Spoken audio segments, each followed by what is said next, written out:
Hello and welcome to the EI podcast. I'm Paul Lay, Senior Editor at Engelsberg Ideas, and I'm delighted to say that I'm joined today by Stephen Kotkin.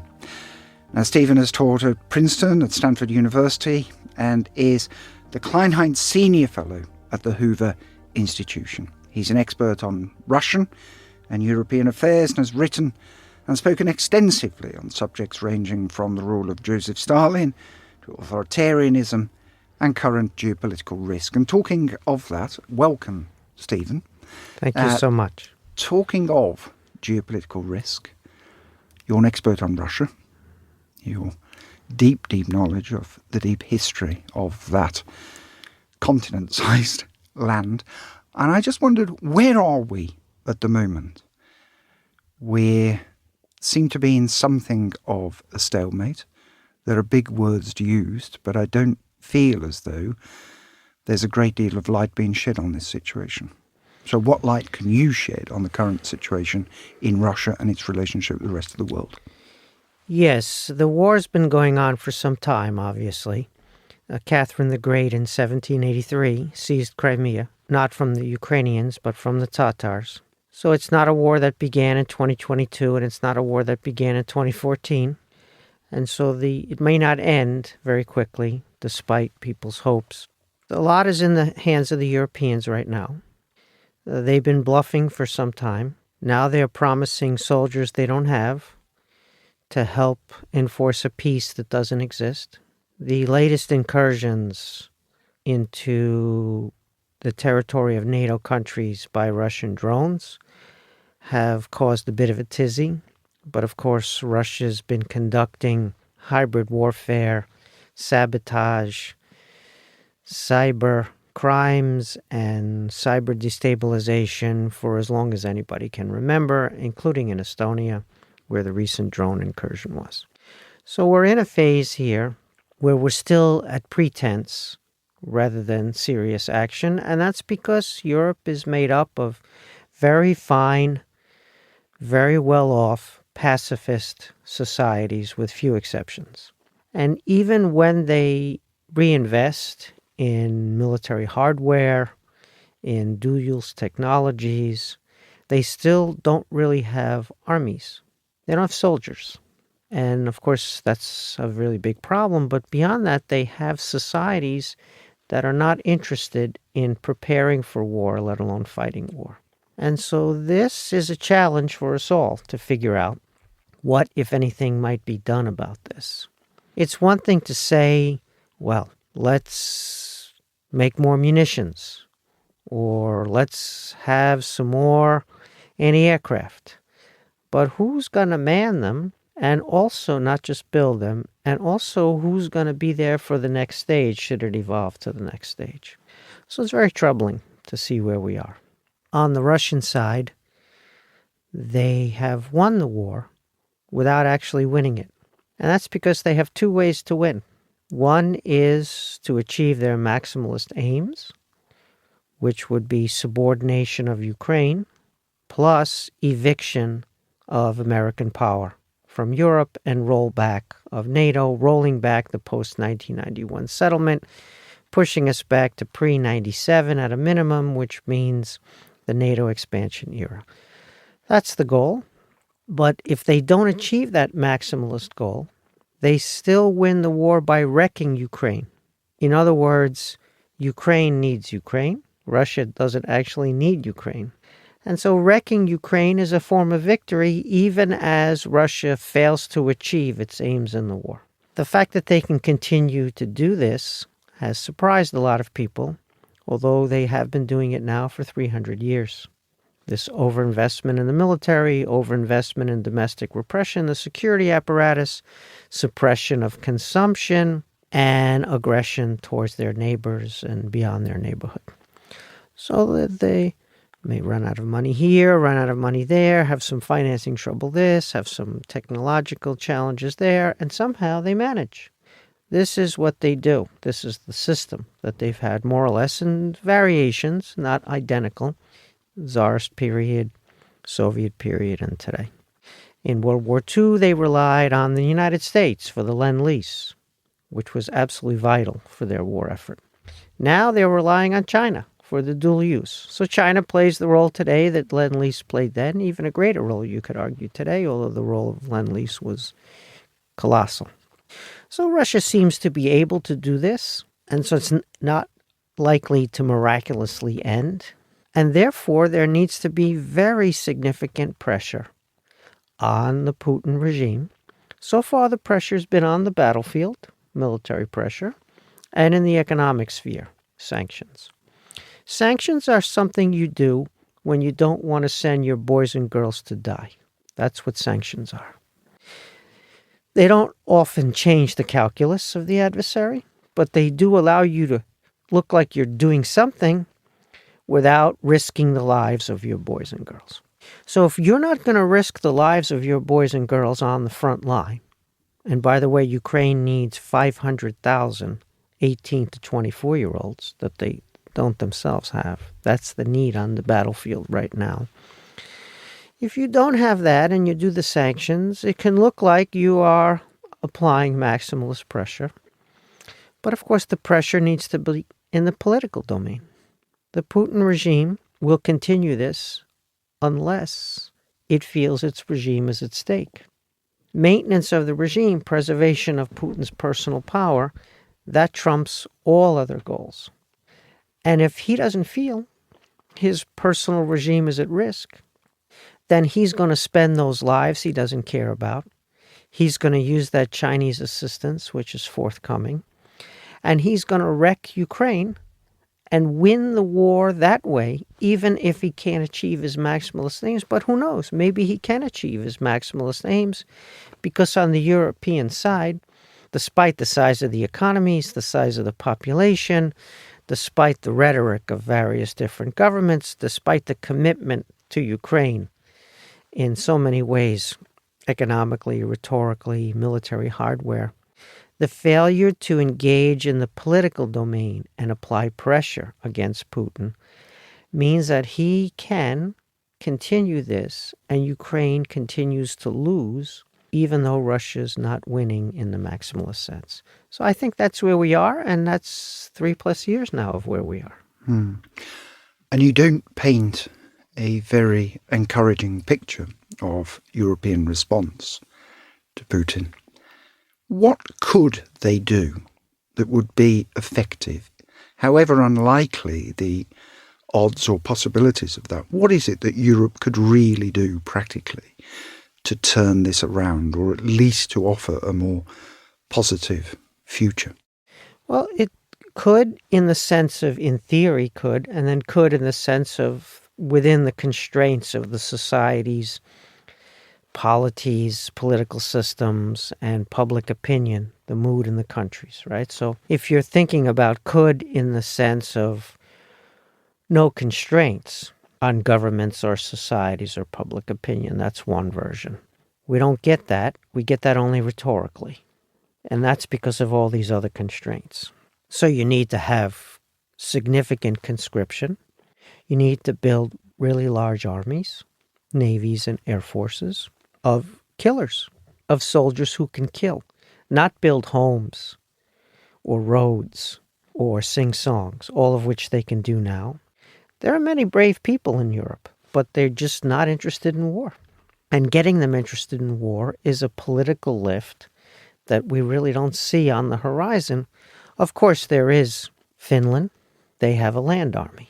It's quite formidable land army, especially on a per capita basis. It's unbelievably impressive. That's because they were not in NATO. They had no choice. Then there's Sweden. I was just there in Sweden. Remarkable what they've achieved. They have an air force and a navy. Also civil defense. Again, they weren't inside NATO and they had no choice. One could argue that the Poles have a substantial armed forces. Of course, Turkey does. Probably the most formidable armed force inside NATO. And then Ukraine, which is not in NATO, but also has one of the most impressive armed forces and now defense industrial complex.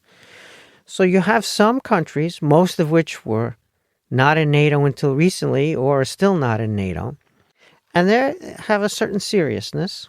And then you move on to those other countries that have done well with the peace dividend. Who can argue against the peace dividend? It's a winner in all societies, as it should be, because peace is better than war. The problem is you need the formidable military in order to maintain the peace, in order to deter potential adversaries. So that's one thing that could happen in theory, but is not happening in reality, and I don't see it on the horizon. So instead of that, we could get a Nordic alliance of countries, a kind of northeastern Europe, that would not be a full NATO, but would be formidable enough to deter Russia and, if necessary, also fight against Russia. So that would be, as I said, Finland, Sweden, Poland, alongside Ukraine, potentially also Norway. I'm not sure Turkey would participate in that, unfortunately. The challenge for them, they have a certain degree of interoperability already. They have a certain complementarity. They could do this. In embryo already, they could do this. The challenge in the Nordic area, a kind of mini-NATO, if you will, is one, the larger NATO still exists, and it's sort of in their way, and they're not ready to surrender the existing NATO, of course. Some of them just joined. The other challenge is they don't know who's in command.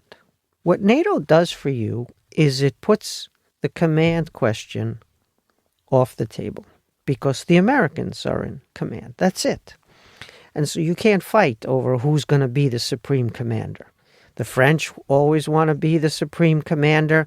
The UK has a certain claim to supreme command. In the North, who's it going to be? A Swedish officer as supreme commander? Well, would the Poles accede to that? Would they fight under a Swedish commander? How about the Finns? They like to talk about how they gave Sweden their freedom in the 19th century, the Finns, as we know, having been part of Sweden. And so solving this command problem where there's an unambiguous commander and that other troops from other countries fight under that commander's command. That's the hardest problem to solve, and they're nowhere near solving that. So even if they could overcome the inheritance, the legacy of reliance on NATO, when you might have to move more quickly and the rest of NATO is not equipped to move more quickly because of the slacker soldier problem, even if they could solve that, they still have to solve this collective action problem of supreme command. But this is where the trend is moving. The trend is moving to the Northeast will defend itself no matter what the rest of NATO does. If there is a failure to rise to the occasion, either because of something happening in Berlin or in Washington or you pick, whatever, or in multiple places simultaneously, the Northeast won't just stand aside and let things happen. So the Baltic states, the Nordic states, Poland, and anybody else who wants to join this coalition, as it were, to prevent Russian gains, territorial or otherwise. I think that will happen out of necessity. I think, again, that's the trend line. There are these obstacles to get to that trend line. So I would invest very heavily in command structures for a northeastern mini version of NATO. Again, not to undermine NATO. I would prefer NATO function as a whole. But if I'm realistic about who could do this in the short term. And who wants to do it? I see that option. The other thing I see is destruction of the unanimity, the false unanimity in Putin's Russia by peeling off the dissatisfied elites from the regime. We did the stupidest thing imaginable, and I will take some credit here of having been opposed to this when it happened and not being a significant figure, and I don't have a government position, but having argued with officials about this. I said, what you're doing with the economic sanctions is you are pushing members of the Russian elite closer to Putin while blaming them for their proximity to Putin, the reason you're laying the sanctions. And I said, your policy goal should be to separate them from the Putin regime and draw them away from Putin, if not all the way to your side, at least to neutrality, to exile, to refusing to bankroll the Putin regime or run those factories. And yes, it wouldn't have been easy, and it's still not easy today. But our goal must be to have some type of attractive offer to the elites who know that this war is sacrificing Russia's future for goals being pursued personally by Putin and the few cronies around him. They are Russian patriots. They feel for Russia's trajectory being self-defeating. They would maybe not be so sentimental towards Ukraine on its own terms, but they love Russia. And so for the sake of Russia, you could imagine retrenchment on the part of these elites. Stop the war against Ukraine. Again, not because they love Ukraine or have some soft spot for Ukraine, but because they feel it's mortgaging Russia's future and undermining Russia's present. And so there's quite a pervasive sentiment within Russian circles, second echelon, third echelon. That sentiment is very widespread. There are high risks, high costs to voicing that sentiment, people falling out of windows or worse than falling out of windows, their family members being imprisoned and tortured.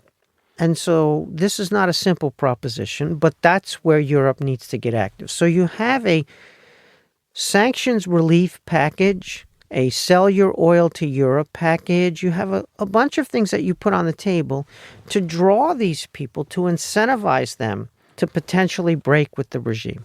Maybe it doesn't happen. Maybe it doesn't happen publicly. Maybe it doesn't happen quickly. But put that on the table to destabilize Putin's regime. Get his attention. Get him thinking that his regime is not so secure.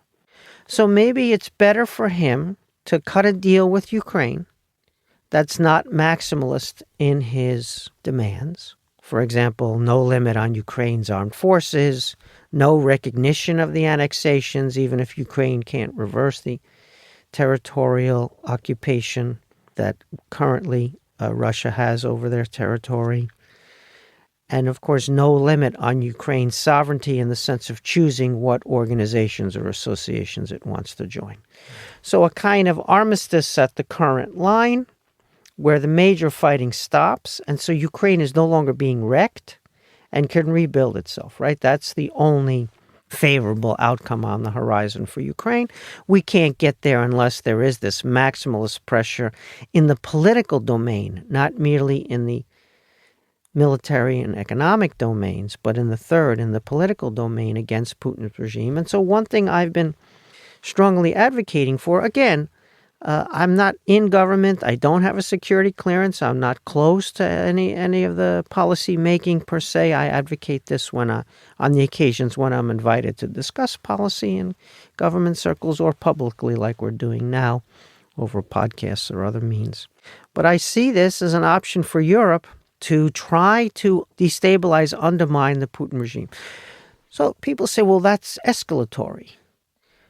And so, in other words, Putin can try to undermine all the European political systems now while we're speaking on this podcast. But if the Europeans were to answer and to try to do the same thing back, that would be escalatory. So this is the trap that we've laid for ourselves.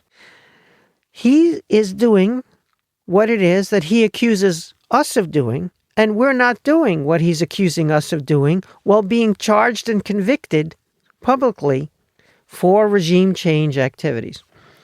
Let me clarify, we don't actually have to take his regime down.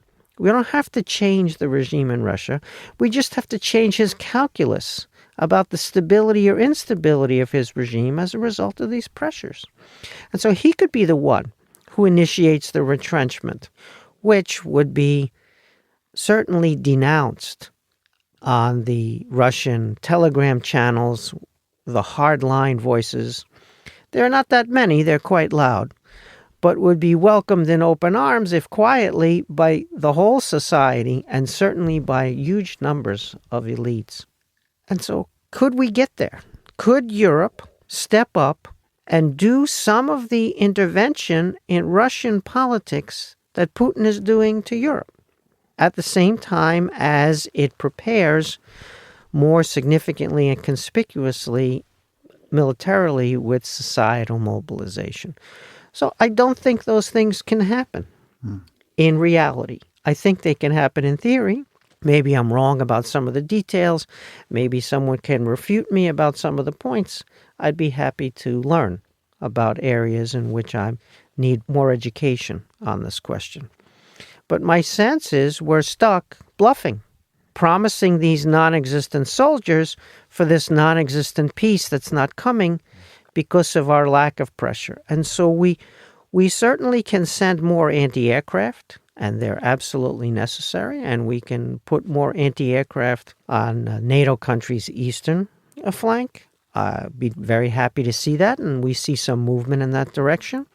And certainly Mark Rutte is a fantastic General Secretary of NATO, and certainly the European officials understand everything that I'm saying quite well.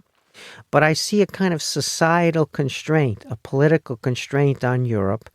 It's just not ready for the epoch in which it's now living. Yeah, and that's interesting. And one of the things you've highlighted there very eloquently are those divisions within Europe itself, that Europe has needed, to some extent, the United States to unify it in terms of its military, its membership of NATO. It's Washington that unifies in a way, because when you're talking about, there's a very different attitude towards Russia in Eastern Europe, in the Nordic countries, because of proximity, because of geography, because of history.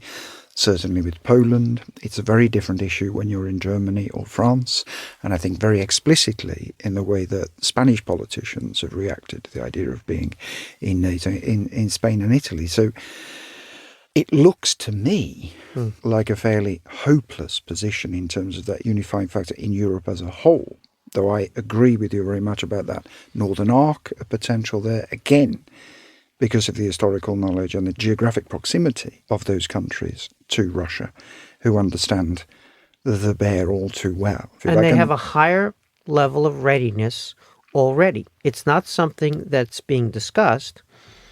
They want to raise that level of readiness even higher. But they do have a higher level of readiness already now, as we're speaking.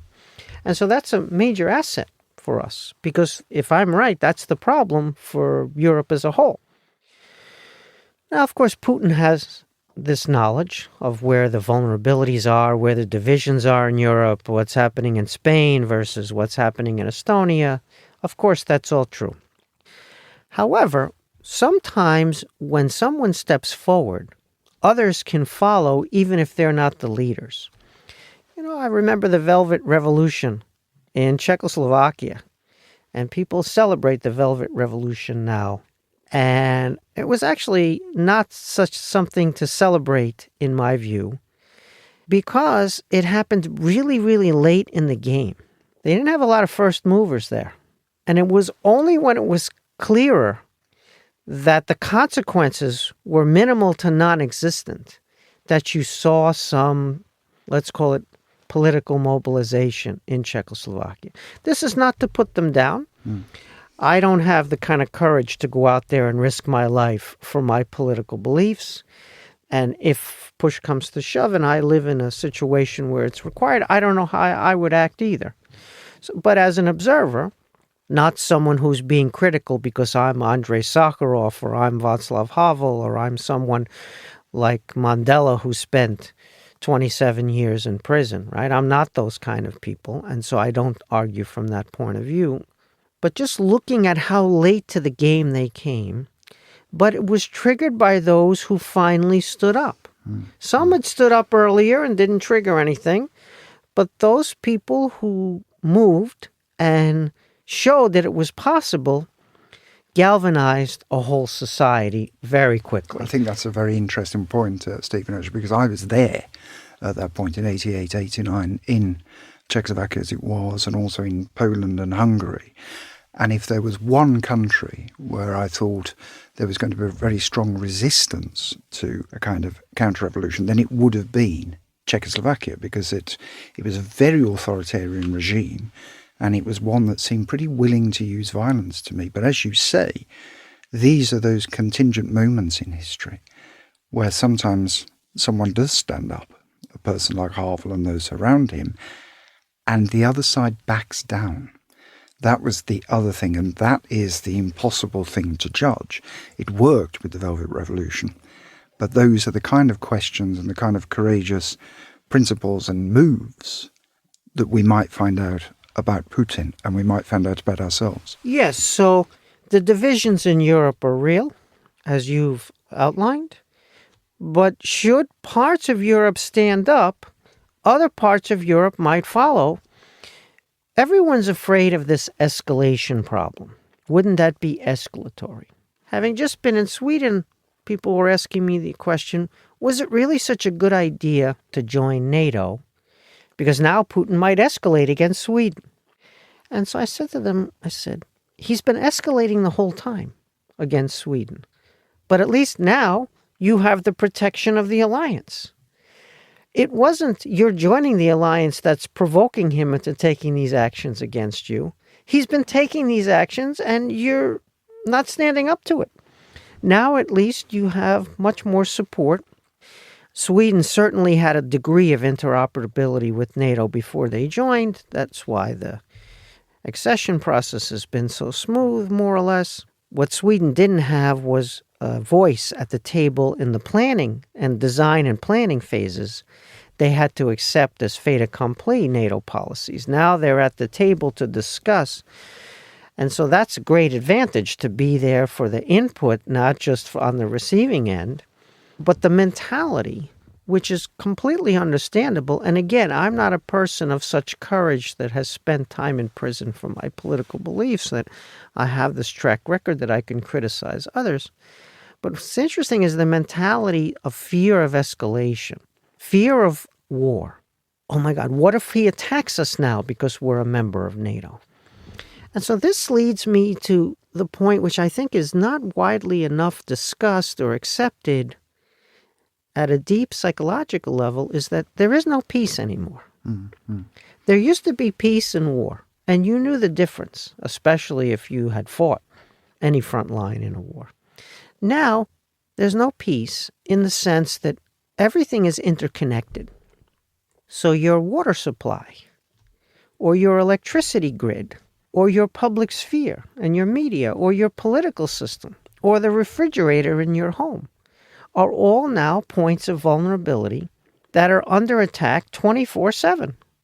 Sometimes by just a teenager in the basement somewhere, but often by your adversaries, state actors. And they do this not with complete impunity, but close to complete impunity. Attribution problems, not knowing what level of response is appropriate for a cyber attack as opposed to being bombed with missiles, right? Bombed with missiles, you think, oh, that's an act of war. Destabilizing your political system, oh, gee, that's just intervention in your political system. But of course, that's an act of war, and it requires a more serious response than we're seeing. And so peace is gone now. Even if Russia doesn't invade Estonia, Estonia has been under attack for almost since independence. Certainly since the 2000s when Russia regained its footing. And so they're under attack. There is no peace. And you can't have peace because of the interconnectivity. Now, you're still a young man, Paul, but I remember the 1960s and 70s. And nothing was interconnected then. And so the idea of invading someone's electricity grid and being ready to turn it off in wartime, back then it would have been blowing it up in wartime, not turning it off. That was a significant proposition because you had to get onto that person's territory. You had to plant the devices. Those devices had to go undetected. They had to be ready to go even if you weren't servicing them over time as time was passing. Now it's about flipping a switch here and flipping a switch there. It's about breaking the cryptography or finding someone's password through a phishing You don't even need cryptography breaking. You just, a phishing example, you send them an attachment, they open the attachment, and the next thing you know, you're inside their energy grid or their financial system, their personnel files, whatever it might be. So that's the end of peace as we used to understand peace. And so Europe is at war. Not just Ukraine is at war, and not just drone incursions. There is a 24/7 incursion into European societies, politics, economies for some time now. Do you think Europe's waking up to that? Because it strikes me that if we look at the Baltic states, if we look at Poland, if we look at Finland and Sweden, the countries that we've talked about already, and certainly Ukraine, they've been quite innovative in terms of the resistance to this new form of warfare or this lack of peace, however you might label that. But it strikes me that the rest of Europe has been quite slow to wake up to this. And even in the way it talks about defeating Russia or taking on Russia, it seems to think in militaristic terms which are rather old-fashioned in a way, that simply weight of numbers or whatever, they're still fighting the Cold War rather than this new form of warfare. To take or hold territory or retake territory that's been conquered, you need soldiers. You need human beings. That's why you need those 500,000 18 to 24-year-olds in Ukraine. That problem has not been solved. But when you're under attack the way we're describing it in what's sometimes called hybrid warfare, and there are many different names to this now, none of which are adequate, there's no doubt that at a level of consciousness, at a level of recognition, everybody recognizes this. It's banal. Everything I'm saying is completely banal. The problem is, what's escalatory?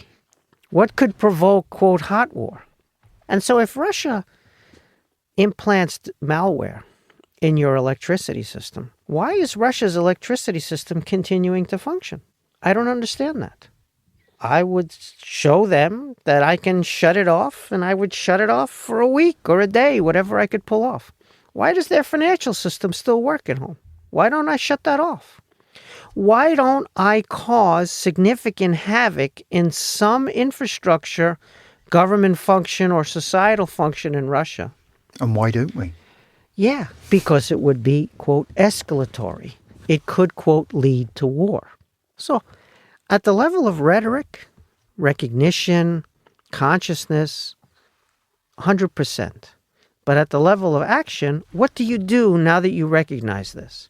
Now that you see the intrusions in your cyber architecture, in your domestic infrastructure, what response is appropriate, and how can you contain that response so that the counter-response and the escalation ladder doesn't lead to invasion, missile strikes? Because you fear the missile strikes. You look at what's happening in Ukraine and you think that's horrible and we should help their self-defense, but I don't want that to happen in my country. Again, there are variations here. Some European countries are risking more than others, and they have, as you called it, proximity to Russia that fixes the mind. And so I'm not advocating all-out war with Russia. I'm not advocating that we get as aggressive as Russia. I'm not advocating that we take that regime down tomorrow in special ops, covert operations. I'm advocating that we do some things that we have the capabilities of doing in order to show that we can do them, and we're going to do them if you do what you're doing, and that we are not afraid of escalation. We can have diplomacy at the same time, and we can discuss the parameters of our activities, and we can say, we're doing this because of you. This is a response to your actions. We don't intend to bomb with missiles your blah, blah, blah factories. This is, however, a necessary response because what you're doing, and we know what you're doing, and we're watching it, and we're feeling it, experiencing it, and we want it to stop, and this is how we... So this topic comes up most vividly with the air incursions, the invasion of your airspace. Should you shoot the plane down or not? Because, of course, that looks like an act of war, shooting the plane down. Never mind that crossing into your airspace deliberately with fuel tanks that have been added to the drones to allow them to go farther than they normally would go. Never mind that already is the act of war that you're afraid not to commit yourself.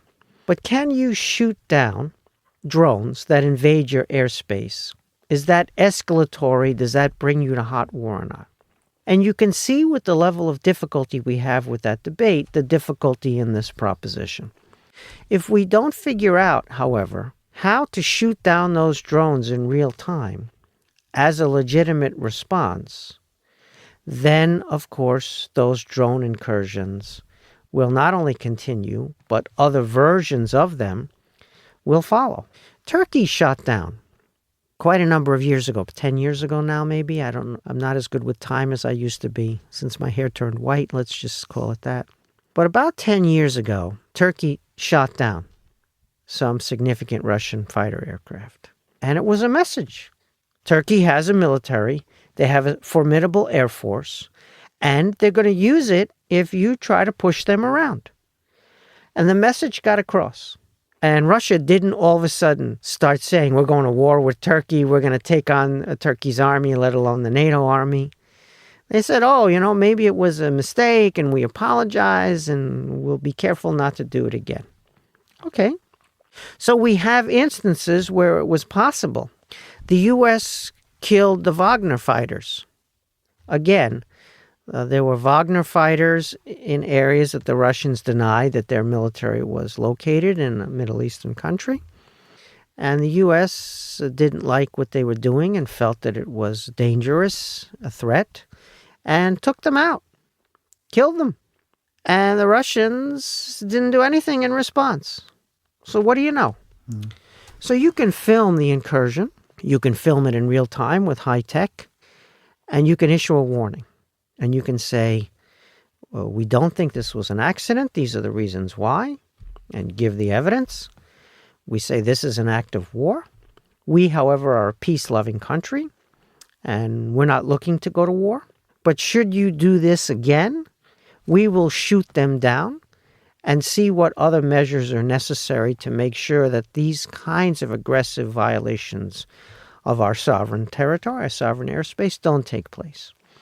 And you use the filming of the episode as your front foot public relations campaign, and you discuss how you don't want war and that you are not an aggressive country, but you show that the other side committed an act of war, and you lay down the law.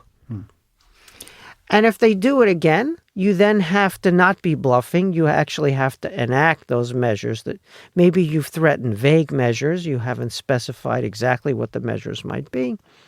But you act in a way, and you film that as well. And then you talk about how regrettable that was.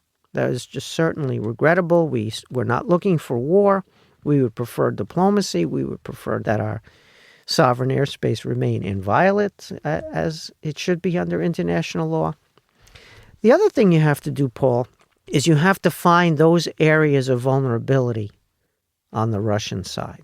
In other words, sometimes you don't respond exactly to the place or at the place or in the same way as the aggression. You find another way to respond where you're stronger and they're vulnerable. You choose the response point. So if your airspace is violated, you might want to shoot down their plane if it does it again, or you might want to respond somewhere else where you're confident of your strengths and you know that they have vulnerabilities. And so there are tankers, shadow tankers at sea. Maybe you want to board them. Maybe you want to board them and inventory what's on them.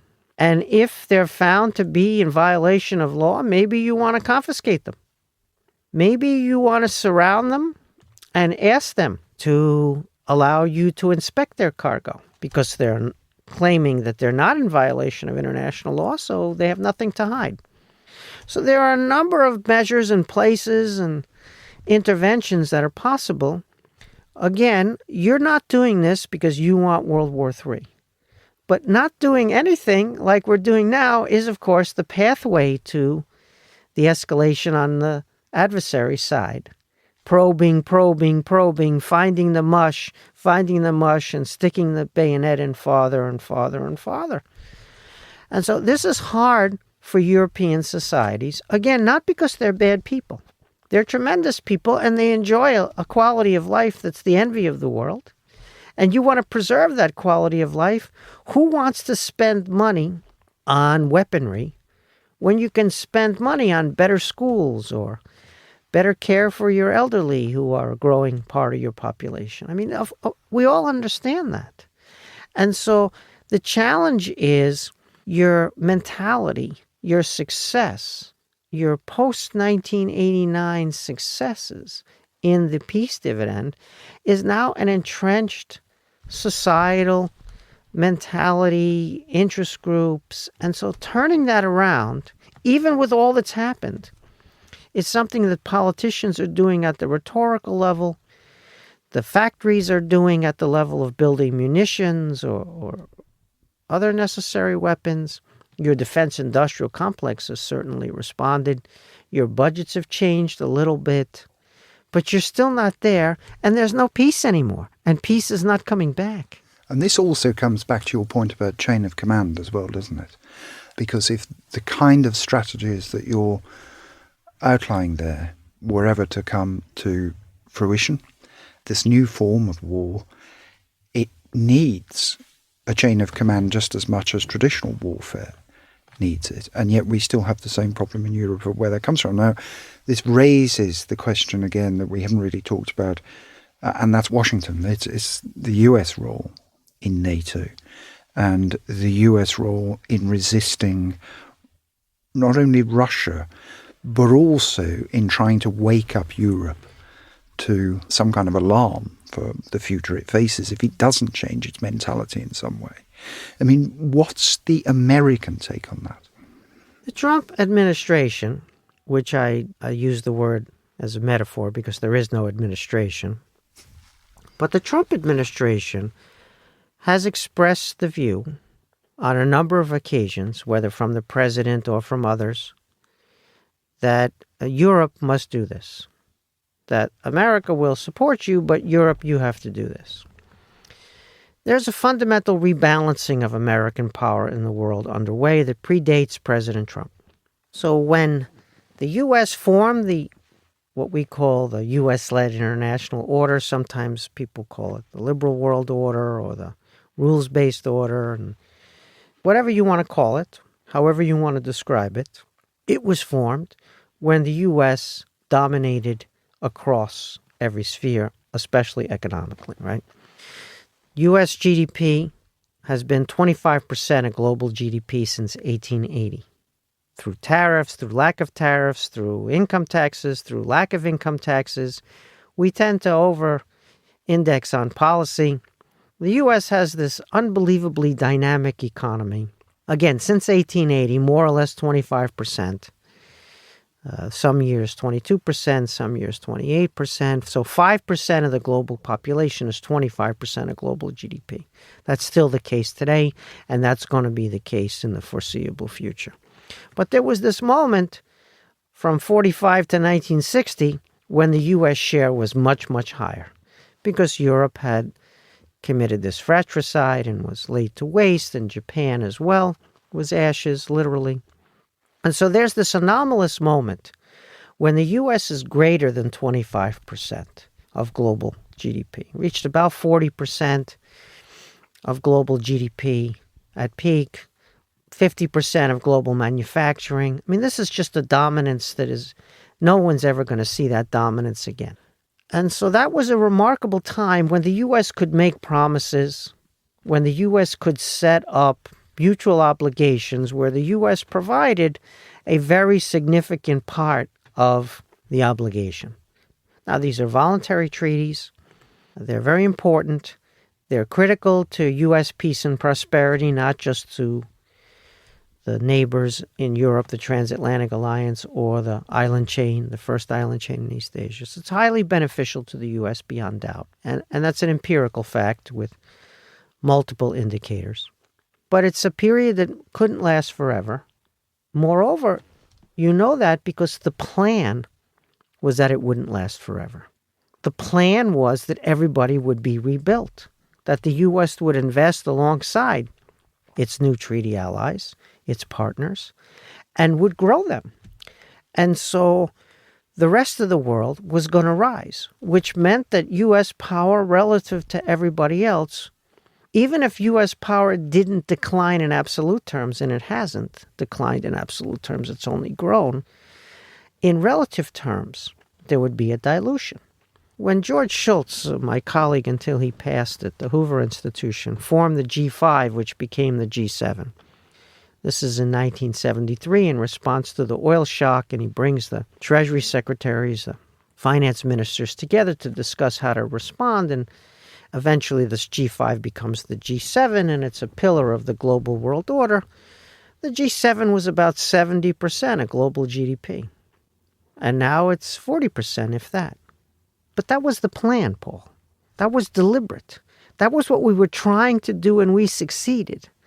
And so with that success comes a necessary rebalancing of U.S. power, meaning that the U.S. has too many commitments and the demand for American power is unlimited. And so people say, well, let's bring Ukraine into NATO. That's another commitment of U.S. power. Let's have a security treaty with the Saudis, Saudi Arabia and the U.S., a security treaty. That's another extension, another commitment, U.S. power. So the demand for U.S. power is unlimited. It's the supply that's not unlimited. And so in that rebalancing, which is underway, it was promised for quite some time. Certainly Bush talked about this, Obama's pivot to Asia, Biden tried in his own way, and Trump is now doing it in the Trumpian fashion. Not the way necessarily that I would do it or you would do it, but this is the way the American system is finally making it happen, forcing it to happen. It's very unpleasant. It's very, let's say, destabilizing, the uncertainty around it, but it's absolutely necessary, and it must happen, and it was going to happen, and this is the way, for better, for worse, it's happening. So the place to start with the rebalancing, objectively speaking, was going to be Europe. So we have 5% of global population with 25% of global GDP and 50% of global military spending, more or less, especially in qualitative terms. This is the U.S. Then we have Europe, which is 7% of global population and 17% of global GDP and nearly 50% of global social spending. So that's where you were going to rebalance.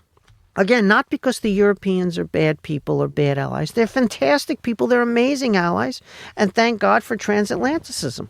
But you got to understand that the U.S. has commitments here, there, and everywhere. The Middle East, South Asia, East Asia, Southeast Asia, Northeast Asia. I mean, Latin America, never mind the homeland. So how is that going to work? It's going to work with Europe taking greater and greater responsibility for its own security. Now, you can say Americans are culprits here. We enjoyed Europe being dependent on us, and we encouraged that dependency, and so we're at fault for what we're now trying to rebalance. And I would say, yes, we are. All of that is true, but doesn't vitiate the point that the rebalancing is necessary. It's happening, and you have to now rebalance. It's painful.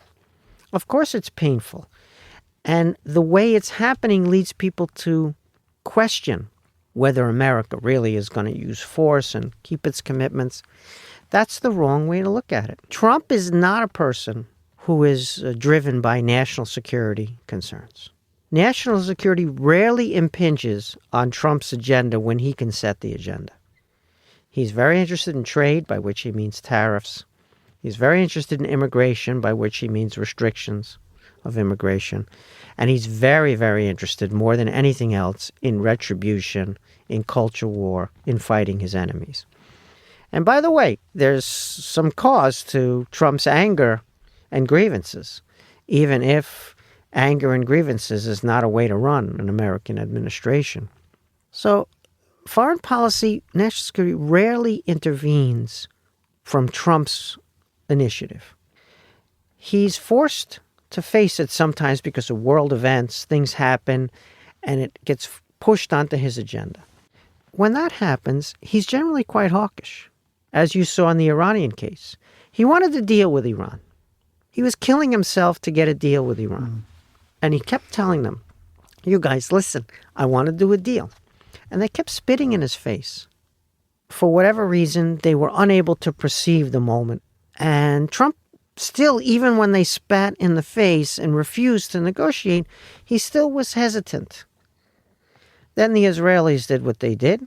They took on Iranian power.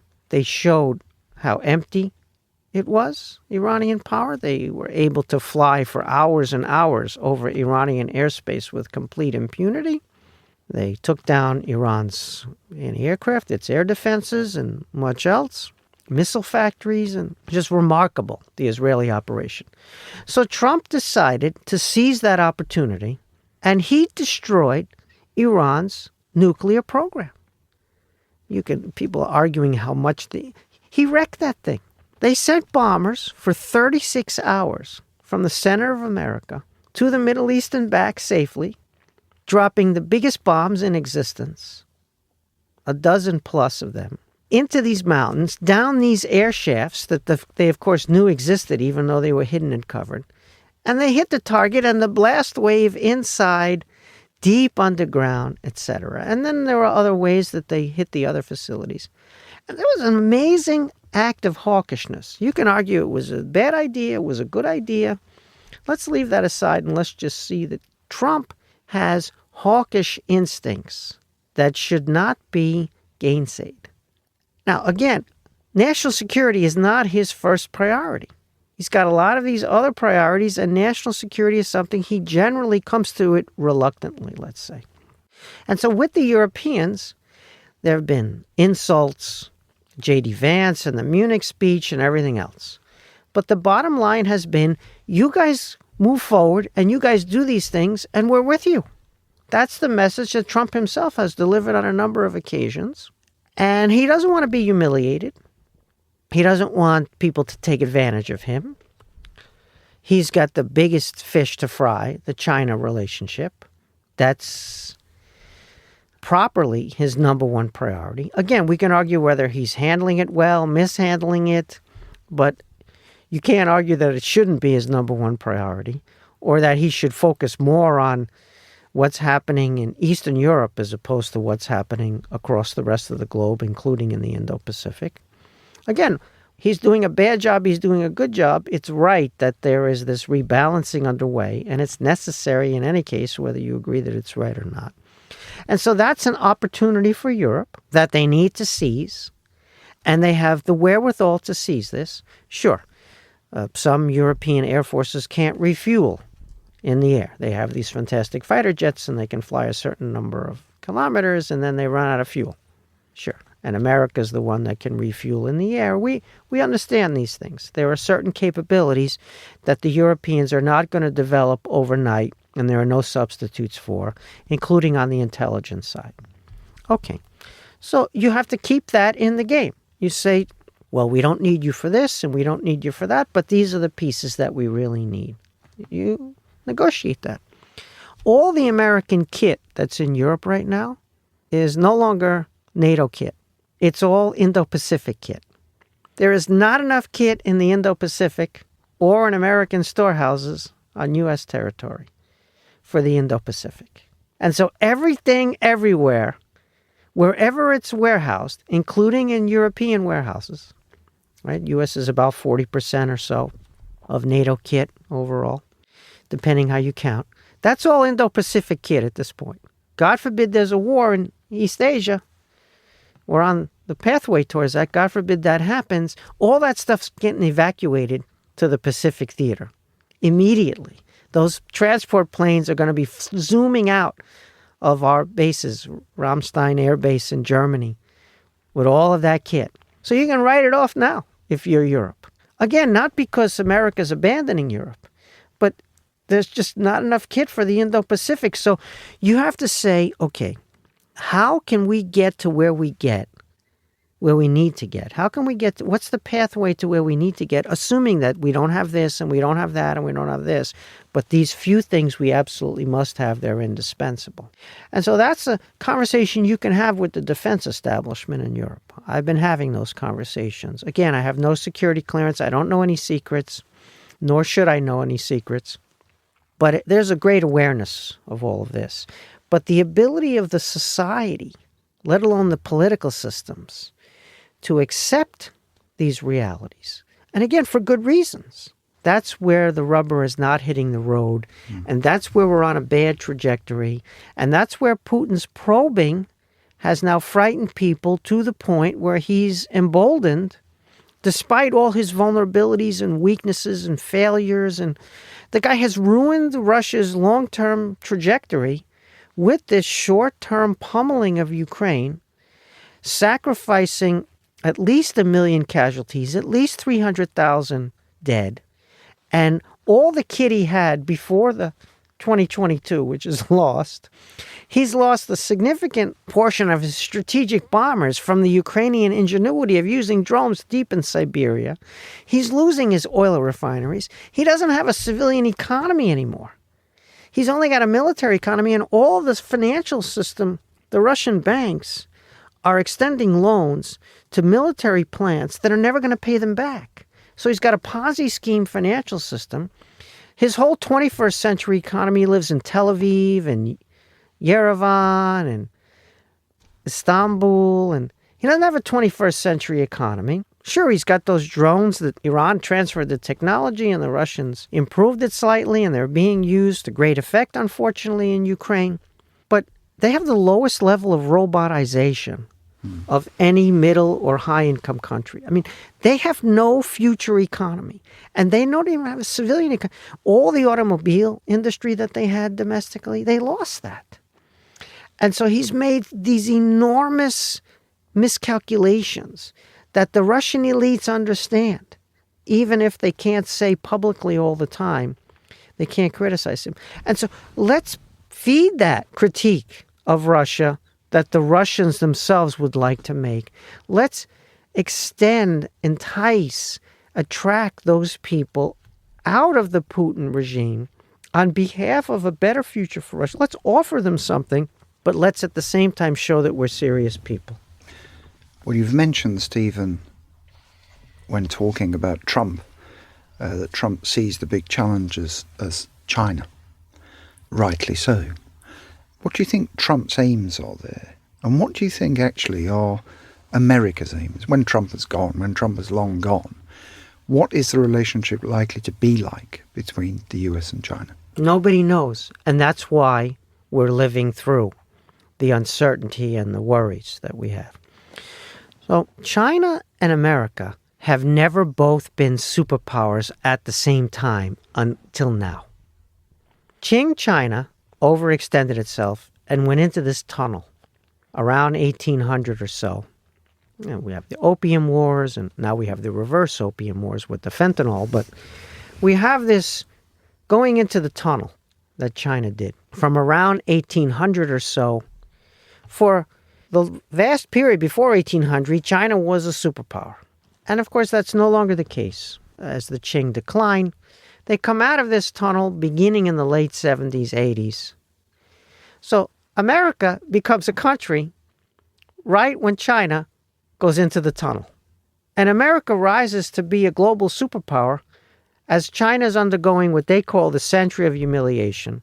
They rarely mention the half century of self-humiliation, where the Chinese regime has killed many more Chinese than any foreigner has ever killed. The foreigners, sadly, did intervene in China and uninvited, and there's a big nasty history there that we all need to know. But the Chinese communists have outdone all of that, and then some. But that whole period of century of humiliation and half century plus of self-humiliation corresponds to America becoming this superpower in all these domains: energy superpower, military superpower, economic, tech and science superpower, cultural superpower, soft power in ways that just no other power has ever been, including a Pacific power. Right? The U.S. California is the fourth largest economy in the world today, larger than Japan. It's a Pacific Rim economy. And so all that happened with China in the tank. Now China's on the other side of that, partly because the U.S. and China partnered economically, by the way, so that China followed the same model of Japan, just on bigger scale, which was access to the American domestic market and manufacturing and moving up the value chain. Deng stole this from the Japanese because the Japanese had been reduced to ashes, literally, in World War II. And in 1969, Japan was the second largest economy in the world. So how'd they do that? And Deng visits Japan in 1979 before he actually goes to the U.S. and visits Carter and gets the most favored nation status exception for a communist regime in early 1980, and then they're off to the races in this partnership. But neither side knows how to deal with each other. Neither side knows what to do. How do the Chinese manage American power, and how do the Americans manage Chinese power? And so we can certainly level criticisms at President Trump, and what is he up to, and does he really have a strategy, and is this really going in the right direction? And shouldn't there be this policy or that policy instead? And we can certainly go through Xi Jinping and say, does he really know what he's doing? And is this really in China's interests? And et cetera. So those critiques are made on all sides by each side. What's the right way to do this? Well, that is still an open question, and both sides are fumbling their way to this. We think of the 1940s U.S.-led order as something that sort of was born. George Kennan wrote a telegram, and a bunch of wise men in Washington decided to do X, Y, and Z, and then wrote present at the creation. And it was a very bumpy road to discover what the institution should look like, what the behavior should look like, what escalation should be or not be, how we were going to live with each other in these systems that were faced off against each other. So we're not in the same situation now. Of course not. History never repeats itself. That's silly. But certainly we are in a situation where we have these two superpowers of different kinds and of different weights and different domains that don't know how to be with each other. So I would just say this. We have to share the planet with China. There's no going around that. However long the tunnel they were in, that 180-year tunnel, it is a blip in Chinese history. They're going to be there tomorrow. Even if there's convulsions, they'll come out the other side again at some point. And so we need to find a way to live with them. America's not disappearing. China's not disappearing. The entire issue is, what are the terms of sharing the planet? Because if the terms are Xinjiang, I don't like those terms. If the terms are what happened to formerly British Hong Kong, I don't like those terms. If the terms are the repression that the Chinese have at home that they try to apply abroad while talking about win-win, I don't like those terms. So I need somehow to figure out more favorable terms, more favorable for freedom, those favorable terms, while acknowledging that the Chinese are going to exist and we have to share the planet. And the Trump administration doesn't know the answer to that. And the critics of the Trump administration think they know the answer to that, and I'm not sure that they do. Again, not because they're bad people, they're really smart people. But this is a really big proposition that's multi-generational, especially now that there's no peace anymore. That between peace and war, there's this huge space. And so I'm concerned about all of this. It's where we have to get this right. The Second World War was 55 million dead at the lowest estimate, which of course is a multiple of the First World War. So if this happens again, we're going to get a multiple of the 55 million. Not only that, the planet is going to be wrecked. You've got oil tankers in choke points. They're going to be destroyed. You're going to get an oil spill the size of the ocean. You have gas pipelines. They're either going to be shut down by cyber or they're going to blow and they're going to burn. There's going to be such destruction, death, and ruin on this planet if, God forbid, we end up in the Third World War. And so everything is about that. Absolutely everything. And that's a process, a learning process where each side learns what the other side's limits might be. We're nowhere near where we need to be in that process. Where do we need to be? We need to be where each side understands that the possibility of the Third World War is not abstract but real and needs to be avoided. We got that way with the Soviets. They could have destroyed this planet multiple times over. Each side had 40,000 nuclear weapons, let alone the chemical weapons and the secret biological weapons. 40,000 nuclear weapons per side, and yet it never came to that. There were moments, and we know those moments well, the documents and the oral histories. That was a learning process. Here's, I think, where we'll close. The Soviet Union had borders of victory. We remember the Helsinki Final Act 1975, which for us was a human rights agreement, where we wanted them to recognize the universality of human rights. What did they care? That was a throwaway for them. They had this huge repressive apparatus. For them, Helsinki 1975 was about post-World War II Soviet borders. We recognized their borders. And those were borders of victory. They won the war. They had the military occupation right through to Berlin, and they converted that into the satellites. They had a strong position in Northeast Asia, so they won, and they wanted to consolidate those gains. You can have détente with borders of victory. The Soviet Union became a status quo power. It was invested in some version of the status quo. That doesn't mean it was happy about everything in the status quo, and neither were we, but there was a way in which there were two status quo powers, which happened as a result of the learning process in the Cold War, figuring that out, but also because there were borders of victory. Now you have borders of defeat. Ukraine, that's a border of defeat for Russia. Israel, that existence of Israel is a border of defeat for many Arabs and certainly for Iran. Taiwan, border of defeat. After all, the Chinese Civil War is not over yet. They're still on Taiwan, where they retreated in 1949. And so borders of defeat is a much more difficult proposition for détente than borders of victory. Status quo powers. And so that is why this is not like the first version of the Cold War. That's the main reason. Sure, there's economic integration on a scale that we didn't have before, and there are many other differences. But this borders of defeat problem. And then, if you overturn the borders of defeat, the appetite grows in the eating. So you think, Taiwan will be enough, and once I get that, and we're satisfied. But the appetite always grows in the eating. And so you think there's a limit, a self-imposed limit on the other side looking to revise the borders. And that limit disappears if there's success. There is no self-restraint once there's success.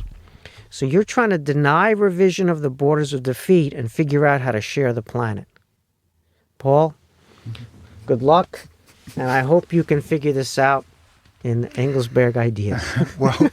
Well, I can't say that I feel more optimistic than when we began this conversation, but I can say I think considerably better informed. So, Stephen Kotkin, thank you very much indeed. That was fascinating. Oh, thank you for the honor of the invitation once more.